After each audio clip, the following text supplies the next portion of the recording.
Welcome to Inside ISAPN, your source for all things APRN in Illinois. I'm your host, Dr. April Odom, the current president of ISAPN, and today I'm joined by Chris Bourget, president of the Illinois Association of Nurse Anesthesiology, or IANA, and together we'll discuss the vital role Certified Registered Nurse Anesthetists play as APRNs and why collaboration between our organizations is essential to advancing healthcare, advocating for our profession, and ensuring patients receive the best possible care. I had met Chris on a Zoom a few weeks ago, and then I was at the 40 under 40 and didn't realize he was a recipient, and I see your award back there, Chris, so congratulations again. Yeah, thanks. That was a nice surprise to win that award. Yeah, so thanks for the warm welcome. It's happy to be here on the podcast. So here at IANA, we're proud to represent CRNAs. We serve critical roles, delivering safe, high-quality anesthesia care across Illinois. Long time we've been on the front lines for rural hospitals to urban surgical centers, making sure patients receive the best care before, during, and after their procedures, among other things that we'll get into later. So thanks for having me on. I'm excited about all the possibilities that come from strengthening our partnership, and I look forward to the work we can do together. Okay, wonderful. So we'll cut to the chase. So for those who may not know, can you share a little bit about what IANA is, its mission, who you represent, and the unique role that CRNAs play in healthcare? And sorry, that's probably like a three-parter. Yeah, I think I can try and cover all of that. So, Illinois Association of Anesthesiology is founded in 1939. We're the leading advocacy organization for CRNAs and the nurse anesthesia profession here in Illinois. So we really work to help anesthesia professionals develop their skills and further their careers by providing access to relevant content and exclusive membership services. We give continuity and support, guidance, and leadership development opportunities to CRNAs and nurse anesthesia residents across Illinois. Our mission is really just to promote and support the profession of nurse anesthesiology here in Illinois with health policy advocacy, education, and transformational leadership to advance patient safety and especially access to care. Great. And so what are some of the most pressing issues CRNAs face in Illinois today? We have quite a few issues. Long-going issues include some practice restrictions we have here in Illinois. So in Illinois, CRNAs are not allowed to practice at their full scope of their training. So we have restrictions including physical presence language, where a physician is required to be physically present whenever we're delivering anesthesia. And then there's federal billing laws that require a form of physician supervision. Any type of physician can do that, any physician with no training in anesthesia whatsoever. So that is one issue that we're trying to get resolved. 25 states have no supervision requirement. So it goes up to more every year. We're hoping we can make Illinois one of those. Yeah. Another big one, I know you've probably seen it in the news, is insurance cuts. So they tried to cut insurance time limits last year. They talked about that with Blue Cross Blue Shield. That kind of blew up across the nation. And actually through legislature this year, that was outlawed in Illinois. Okay, good. But another one that they're trying now, United Healthcare, once again, our good friends, are back trying to slash CRNA reimbursement to 85% for the same exact care, for the same exact procedures of our physician colleagues when both providers practicing independently. Yeah. It's so crazy how the people that are not taking care of patients want to tell us how to practice and what to do. It's just so crazy. And so, just as all, you all have your own set of barriers, but all APRNs everywhere have these barriers.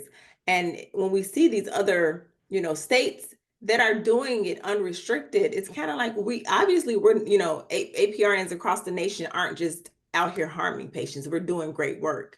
And so why can't all the states just, get on the same page and then we just increase access all across the board, because that's what it's about. Yeah. I mean, we really look at it as just insurance companies trying to divide us further and conquer us and just push down the weakest of us. If they can divide us, they can make more profit margins off of us. So, Yeah. Ugh, so that's a whole nother topic we could go on about, but so sometimes people forget that CRNAs is an APRN and they're part of the APRN family. So can you tell us kind of where CRNAs fit within the APRN framework? yeah, so there's four different roles of APRNs in the US: nurse practitioner, CRNA, clinical nurse midwife, and clinical nurse scientist. So we're one of the four roles. We all have specialized training. All of the APRNs, our focus is specifically anesthesia. So all aspects of anesthesia care. Whereas a nurse practitioner, your focus is family or acute care. Um, and then nurse midwives and clinical nurse scientists have their own specific focus. But all of us require graduate education and board certification and state licensure, as well as, yeah. Hmm. And so I know, with ISAPN being the only organization that advocates for all four of those areas, over time we've listened to like the whole APRN family and realized that we wanted to make sure our Midwest conference is inclusive of all four of those specialties because CRNAs have the CE we learned last year that you couldn't use the CE that we were offering initially. And so this year we've made to be sure that CRNAs as well as certified nurse midwives can get CE at our conference. And that's kind of one of the things that we've been doing to make sure that as the organization that represent all four specialties, that we're able to represent, educate, and advocate for all four specialties. Yeah, as the organization representing everyone, it's great to be able to have and incorporate those CEs because a lot of CRNAs could attend the conference but can't bring back any of the educational credits. And as you know, in Illinois, we need quite a few educational credits Yes, for exactly. certification. Hmm. So tell me what you think is some of the most important contributions that CRNAs bring to patient care, especially in surgery and maybe even rural settings. Uh, so I think CRNAs bring a lot of important contributions to patient care. So being experts in anesthesia, we tailor individual care to each patient. So each patient gets an individualized plan, and then that CRNA will stay with that patient throughout their entire surgical course so that they can respond immediately to any changes needed with the surgical plan, any crisis interventions, any sort of minor interventions, making sure that patient's anesthetic stays on the proper course, keeping that patient safe throughout the entire surgery. Um, this is seen in even more profoundly in the rural communities because CRNAs are often the only anesthesia providers in those communities. So we allow those hospitals to offer surgeries, C-sections, emergency care. Patients might have to travel hours for basic procedures without CRNAs delivering anesthesia. So a lot of times we're the only thing allowing operations in those small community hospitals. Additionally, we help out in ERs, ICUs, on the floor.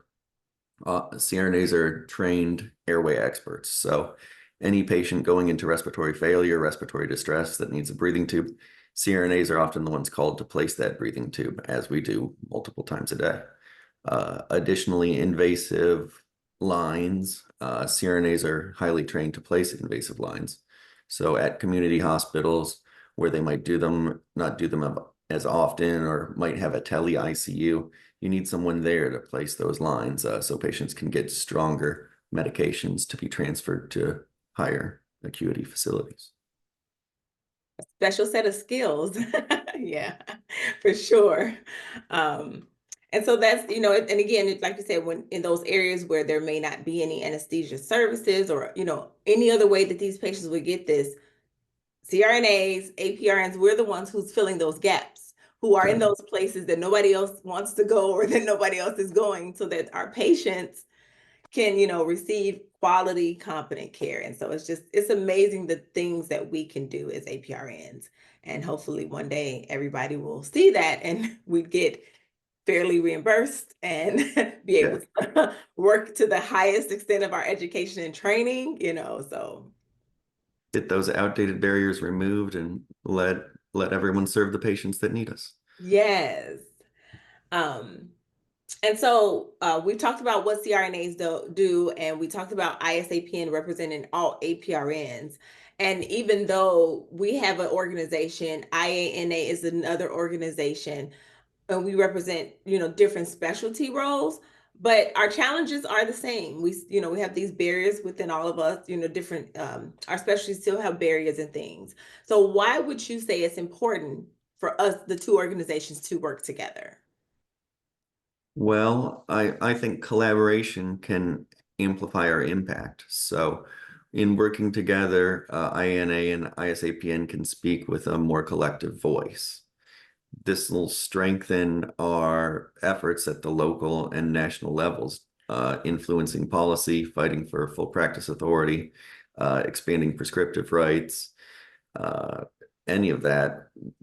With a more cohesive message, you have better response. You have more power, more people behind the voice. Um, That's definitely true. Like we're stronger together, for yeah. sure. And what you've done with including our education, meeting together, working together at these meetings, we can see across specialty what types of issue others providers may be having and work collaboratively to come up with a better goal that works for both of us. Problems we might not even know each other was having. Exactly. Like you said, I wouldn't know what CRNAs, issues you were having unless we, until we met earlier this year, we, got to know each other.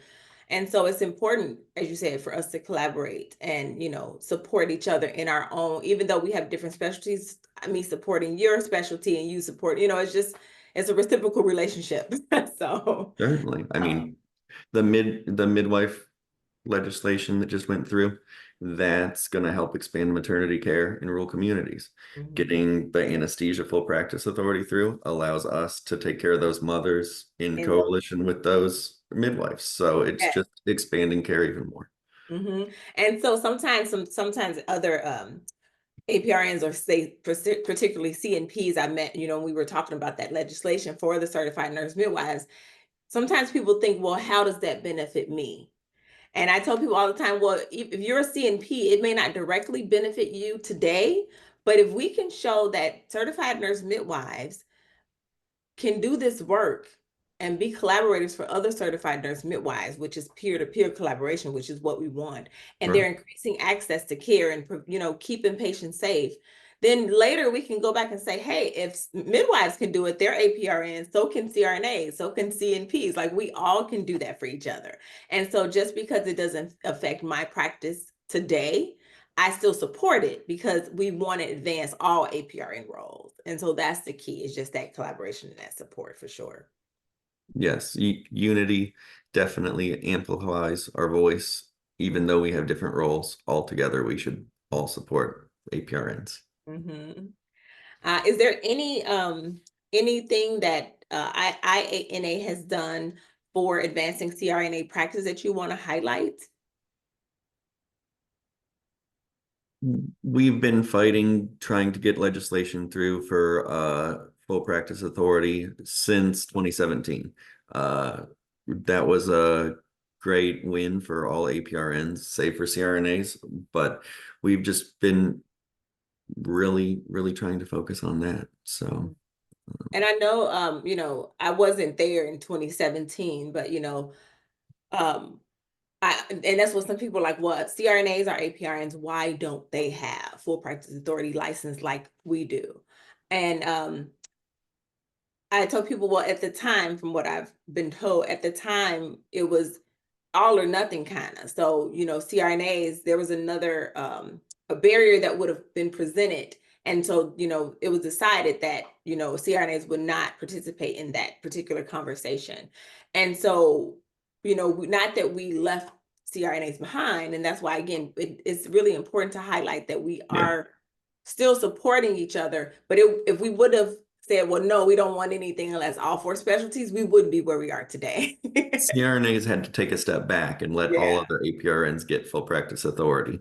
So otherwise, nobody would have gotten it. So Exactly. And so just like the midwife thing, just because this is not your particular specialty, you still want to support the legislation because again, it's going to help the population. And then we can always come back and say, okay, now we've done this. Now all other APRNs have had full practice authority. So they've been safe, they've been competent. CRNAs are an APRN. We need full practice authority. yeah, we need to have parity across all APRNs in the state. It's almost been 10 years now that everyone else has had it and there's been no bad outcomes. So Right. there's no reason to not make it full. Yes. And so I know we've talked before today, like we are really going to make sure that ISAPN and IANA work together and align our efforts so that we can push for this recognition and this autonomy for all APRNs. And so we've talked about before how we want to make sure we support each other in our respective organizations, but as one collective, it's one voice. And so that's definitely something we're doing moving forward.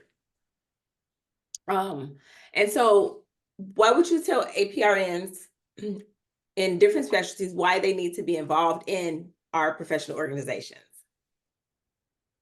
Wow. So yeah, I tell everyone you have to be involved in your organization. The organization's is literally the only one fighting for your profession. You can't move your profession forward without an organization fighting for you. And we need volunteers. We need people who want to be on the front lines fighting for our right to practice independently, for fair reimbursement, and pushing out against these outdated regulations. If you don't have an organization at the table, then you're on the menu. So they'll eat us for our lunch, and we won't be able to fight back against insurance companies. We'll get our practice restricted down more. Um, but if that's not all, it's also about leadership opportunities, mentorship, continuing education, and community. You can meet so many people in your specialty and outside of your specialty facing similar challenges. And then you can bridge and coalition with people to build strength for the whole APRN community. And I'm glad you mentioned leadership. As president of IANA, how has your being involved professionally helped you as a leader? It's really been one of the best things I've done as a leader. It gave me a front row seat to the issues impacting our profession, some issues that I didn't even know about. As you climb up the leadership ranks, you learn more and more of these issues that maybe were off to one side and people bring forward to you, and you're like, I never even thought about that perspective.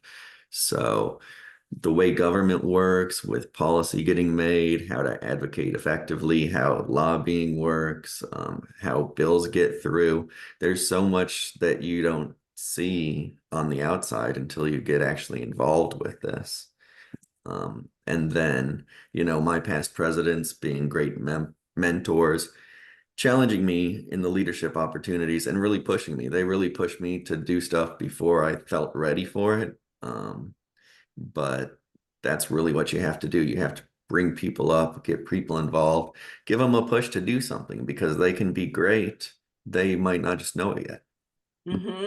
It's so funny. I tell this story all the time. My first mentor when I was in RN, and I just saw her this weekend, and I was like, I talk about you all the time. She really saw the leader in me before I even knew that I was a leader. And she Yeah. kept me doing all these things around the hospital. And you're like, why do you have me going to this meeting and this meeting? But she knew, it's like I said, some people they can see you and they push you to do more and do better. And so I'm so grateful to those mentors that we have that push us to do things differently or things that we're uncomfortable doing so that we can be leaders. And then making sure that now that I'm in this position or you're in your position, now I need to make sure I'm bringing forth the next leaders too. Certainly. I'm not ready. Yeah, you're ready. Come on, get involved. Let's do Yeah, it. yeah, You're let's ready. go. You can do it.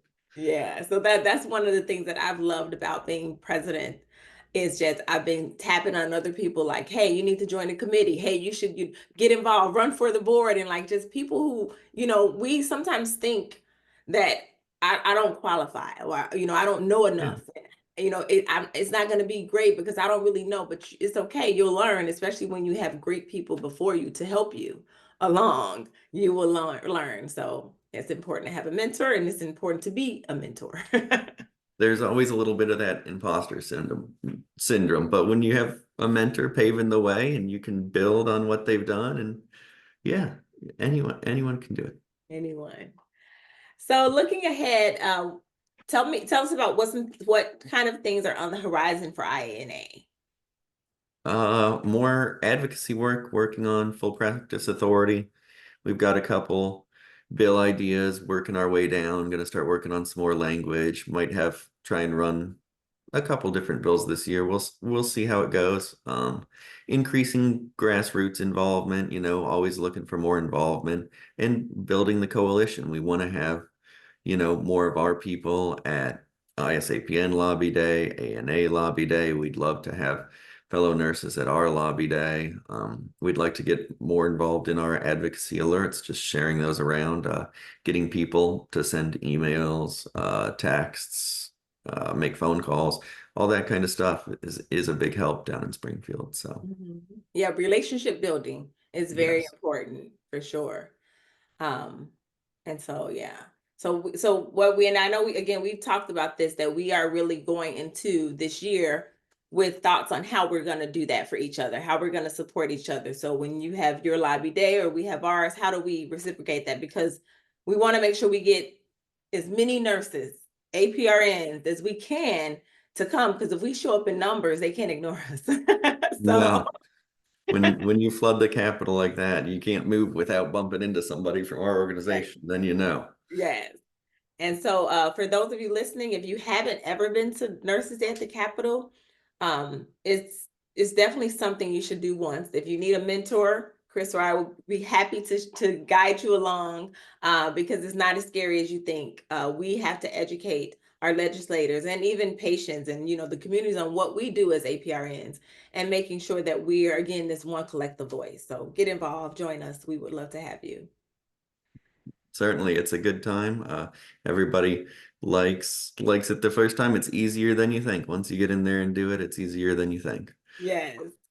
So any last minute advice to our APRN colleagues listening? Don't be afraid to work together. We're all nurses. We're all in this together. And yeah, we can learn a lot from each other. So just don't be afraid to work together. Yes. Well, thank you so much, Chris, for joining me today and for highlighting the incredible work that CRNAs are doing in Illinois. Our conversation is a reminder that while APRN roles may differ, our mission is the same: advocating for our profession and delivering the highest quality care to our patients. So for our listeners, whether you are a CRNA, CNP, CNS, or CNM, your voice matters.